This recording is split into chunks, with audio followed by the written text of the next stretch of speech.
அனைவருக்கும் வணக்கம். நான் உங்களின் சித்த மருத்துவர் பா. புகழ்முருகன் BSMS, சித்தர்களின் தொண்டன். நீண்ட இடைவெளி, அதாவது 7 மாத கால இடைவெளிக்கு பிறகு உங்களை இந்த காணொளியில் சந்திப்பதில் இறையர்களாலும் சித்தர்கள் அருளாலும் மற்றற்ற மகிழ்ச்சியுடன் இருக்கின்றேன். நீங்கள் அனைவரும் நலமுடன் இருப்பீர்கள், நலமாக இருக்க வேண்டும் என்று இறையர்களாலும் சித்தர்களாலும் வாழ்த்தி இந்த காணொளியை துவக்குகின்றேன். நீண்ட காலம் நான் இடைவெளி எடுத்துக்கொண்ட காரணம், உங்களுக்கு என்ன விஷயங்களை மக்களுக்கு எப்படி சித்த மருத்துவத்தை பற்றி எளிதாக விளக்குவது, எந்த முறையில் விளக்கினால் மக்களுக்கு பயனுள்ளதாக இருக்கும் என்பதற்காக நான் மிகவும் ஆய்வுகளையும் பல நூல்களையும் பல அறிஞர்களுடைய கருத்துக்களையும் என்னுடைய ஆசான்களுடைய கருத்துக்கெல்லாம் நான் திரட்டினேன். பொதுமக்களிடம் சில சித்த மருத்துவம் எந்த வகையில் மக்களுக்கு தேவை என்பதை நான் விசாரித்தேன். அதில் நான் தெரிந்து கொண்டது, இன்றைய காலகட்டத்தில் சிறந்த மாற்று மருத்துவமாக சித்த மருத்துவம் மட்டும்தான் திகழ்கிறது என்பதை நான் உணர்ந்து கொண்டு மிகவும் பெருமிதம் அடைகின்றேன். 90 ஆகஸ்டில் 5½ ஆண்டு சித்த மருத்துவ படிப்பை பாளையங்கோட்டை அரசு மருத்துவர்கள் முடித்ததிலிருந்து இன்று வரை ஏறத்தாழ 33-4 ஆண்டுகளாக சித்த மருத்துவத்தை என்னால் முடிந்த அளவில் சிறப்பாக நான் செய்து வருகின்றேன். சித்தர்கள் அருளாலும் இறை அருளாலும் பல்வேறு நோயாளிகளை பெரிதளவில் முற்றிலும் தீர்த்து, பல தீர்க்க முடியாத பெரிய பெரிய மருத்துவமனைகளிலிருந்தும் வெளிநாடுகளிலிருந்தும் வந்தவர்களை என்னால் முடிந்த அளவில் நல்ல விதமாக குணப்படுத்தி அவர்களை நல் வாழ்க்கைக்கு திருப்பி இருக்கின்றேன். இது இறை அருளாலும் சித்தர்கள் அருளாலும் அன்றாடு எனக்கு கிடைத்த கொடையாகும். இது உலக மக்கள் அனைவருக்கும் செல்ல வேண்டும் என்பதுதான் எனது விருப்பம். இன்றைய காலகட்டத்திலே அவசர சிகிச்சை, ஒரு அடிபட்டு விட்டார்கள், ஒரு காற்று, ஏதோ ஒரு அவசரம், அதற்கு நவீன மருத்துவத்தை பயன்படுத்தால் தப்பில்லை. அது நாம் வெறுக்க வேண்டிய அவசியம் இல்லை. உலகளவில் அந்த மருத்துவம் வழங்கியிருக்கின்றது, விஞ்ஞான ரீதியாக வளர்ந்திருக்கின்றது, எளிதாகவும் அது கிடைக்கின்றது. அதனால் மக்கள் அதை ஃபாலோ பண்ணுவதில்லை அல்லது செய்து கொண்டதில்லை. நான் தவறு என்று சொல்ல மாட்டேன்.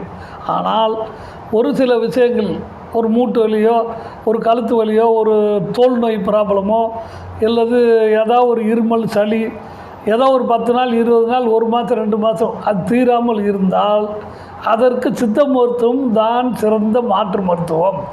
நீண்ட நாட்களுக்கு மருந்து எடுக்க வேண்டி இருந்தால் அது சித்த மருத்துவம் தான் பாதுகாப்பானது. இதனை அனுபவபூர்வமாக நானும் உலக மக்களும் இப்பொழுது உணர்ந்துள்ளார்கள். பல்வேறு மருத்துவமனைகளில் சென்று சாதாரண தீர்க்க முடியாத ஒரு சாதாரண சளியை கூட நமது மருந்துகள் 1 மாதத்தில் அல்லது 1½ மாதத்துக்குள்ளே முற்றிலுமாக சரி செய்து வருகிறோம்.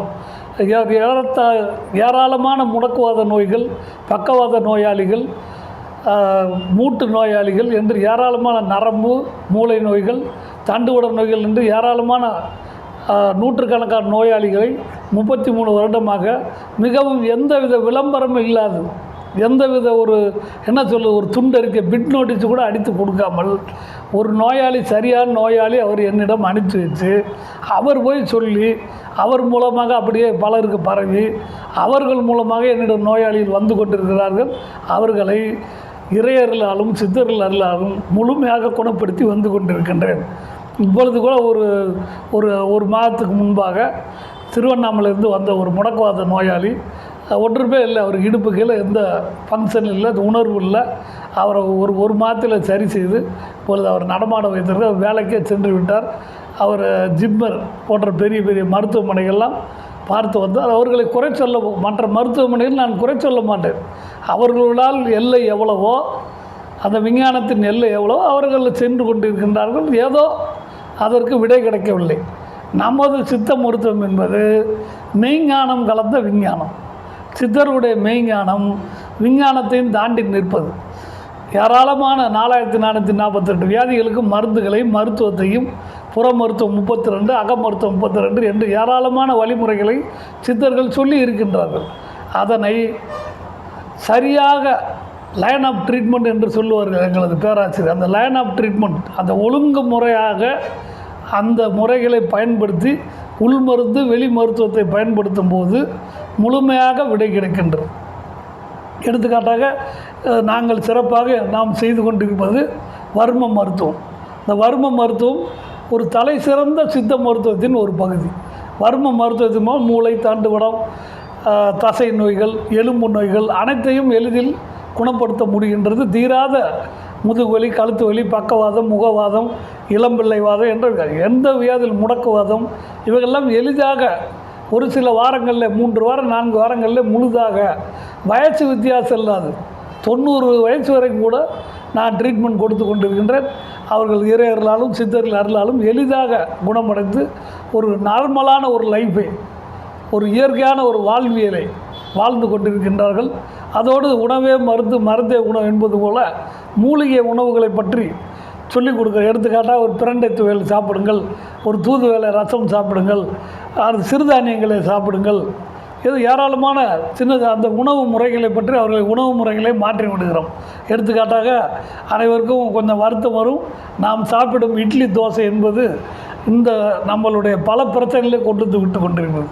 இட்லி ஒரு சுவையான மென்மையான உணவு தான். ஆனால் அதனை புளிக்க வைத்து 3 நாள் 4 நாள் ஃப்ரிட்ஜில் வைத்து அதை சாப்பிடும்போது அது கிட்டத்தட்ட கல் குடிப்பதற்கு சமமானது. இது என்னுடைய அனுபவம். தயவுசெய்து யாரும் வருத்தப்பட. நான் இட்லி தோசை சாப்பிட்டவன் தான். யாரத்தால் இப்போ ஒரு வருஷத்துக்கு மேலாக இட்லி தோசை விட்டு விட்டேன். சிறுதானியங்கள் உணவுகளை எடுக்க ஆரம்பித்த பின்னாடி உடலுக்கு புதிய தெம்பும், மனதுக்கு ஒரு உற்சாகமும், இளமை திரும்பியது போன்ற ஒரு உணர்வும் எனக்கு இருக்கின்ற. எனக்கு 59 வயது ஆகிறது. ஆனால் ஒரு நாளைக்கு ஒரு 4-5 பேருக்கு வர்ம சிகிச்சை எண்ணெய் தேய்த்து, அவருடைய உடம்பு முழுவதும் எண்ணெய் தேய்த்து வர்ம சிகிச்சை பண்ண கொஞ்சம் காடு இருக்குது. அதை என்னால் செய்ய முடிகிறது. நோயாளிகளுக்கு சிறப்பாக சிகிச்சை அளிக்க முடியும் என்றால் இந்த உணவு முறைகள் தான். சிறுதானியம், மூலிகை கலந்த உணவுகள். இதை சாப்பிடும் பொழுது எனக்கு எளிதாக இருக்கின்றது. என்னுடைய நோயாளிகள்கிட்டையும் அதனை பழக்கப்படுத்தியிருக்கின்றேன். இப்போ சர்க்கரை நோய் என்றால் நீங்கள் என்ன மருந்து சாப்பிட்டாலும், எந்த மருந்து சாப்பிட்டாலும், இங்கிலீஷ் மருந்து சாப்பிட்டாலும் இல்லை சித்த மருந்து சாப்பிட்டாலும் உணவை கட்டாயமாக கட்டுப்படுத்த வேண்டும். அரிசி சாதம் சாப்பிடக்கூடாது, பாலிசரை சாப்பிடக்கூடாது, குதிரைவாலி, கேழ்வரகு, இந்த உளுந்து இது மாதிரி செய்த உணவுகளை சாப்பிட. குதிரைவாலி சாதமாக செஞ்சு வடித்து தான் சாப்பிட வேண்டும். நம்பர் 1 சிறுதானியம் என்று பல ஆய்வுகள் சொல்கின்றன. கேழ்வரகை மாவாக அரைத்து அதன் கூட ஒரு 3 மடங்கு கேழ்வரகு மாவுக்கு 1 மடங்கு உளுந்த மாவு சேர்த்து அது தண்ணீரில் பிசைந்து உடனடியாக தோசையாக சுட்டு கூட சாப்பிட்டுக்கலாம் நல்லெண்ணெய் விட்டு. 1 மாதத்துக்குள்ளே ஆட்டோமேட்டிக்காக தன்னிச்சையாக அந்த சர்க்கரை நோய் எவ்வளவு சர்க்கரை இருந்தாலும் குறைந்து கட்டுப்பாட்டுக்கு வரும். 3 மாதத்துக்கு சர்க்கரை 100% கட்டுப்பாட்டு. இது என்னோடய சேலஞ்ச். யார் வேணாலும் நீங்கள் செய்து பாருங்கள். ஏராளமான நோயாளிகளுக்கு நீங்கள் எந்த மருந்து வேணாலும் கொடுத்துக்கொள்ளுங்க, அதை பற்றி கவலை இல்லை. ஆங்கில மருந்து, சித்த மருந்து எது வேணாலும் பயன்படுத்துங்க. இந்த உணவு முறையை குதிரைவாலி, ராகி, உளுந்து இந்த முறையை சரியாக செய்தீர்களானால் 3 மாதத்துக்குள் எப்படிப்பட்ட சர்க்கரை நோய்க்கு கட்டுப்பட்டுவிடும். சர்க்கரை நோயால் வரக்கூடிய பக்க விளைவுகள் ஏராளமான பிரச்சனைகளுக்கு உங்கள் அனைவருக்கும் தெரியும். மூட்டு வலி, அது எல்லாம் ஹெட் டு ஃபுட் அத்தனையும் பாதிக்கக்கூடிய சர்க்கரை, அதிக சர்க்கரை.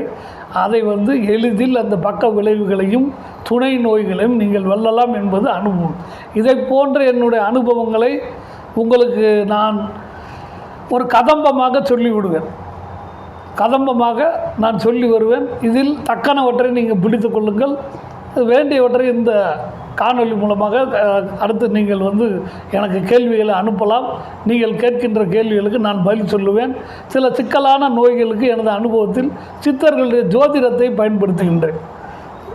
அவருடைய பிறந்த தேதி, நேரம், ஊர் இவைகள் சரியாக தெரிந்தால் அவருடைய கட்டத்தை போட்டு அந்த ஜோதிட அடிப்படையில், ஜாதக அடிப்படையில் அவருக்கு ஏன் அந்த நோய் வந்திருக்கிறது, அது எப்பொழுது சரியாகும், சாதாரண மருத்துவமா இல்லை அறுவை மருத்துவமா, இதெல்லாம் எளிதில் கண்டுபிடித்து தீர்க்க முடிகின்றது. எடுத்துக்காட்டாக ஒருத்தர் குழந்தை இல்லை நீண்ட நாள், ஜாதகத்தை பார்த்தால் அது தெரிஞ்சுவிடும். கரெக்டான டைம் கரெக்டாக இருக்கணும். அந்த நேரம், பிறந்த தேதி, அவருடைய ஊர், பிறந்த ஊர் சரியாக இருந்தால் கட்டத்தை சரியாக போட முடியும். சித்தர்கள் அதற்கான புலிப்பாணி ஜோதிடம், அகத்திய ஏராளமான ஜோதிட நூல்களிலே அதை பற்றி விரிவாக ஜோதிடத்தை விரிவாக பாடியிருக்கின்றார்கள். பல கணக்குகளையும் அதில் சொல்லி இருக்கின்றார்கள். ரொம்ப ஆழமான புலிப்பாணி ஜோதிடம் 300ல் ஆழமான கணக்குகள்.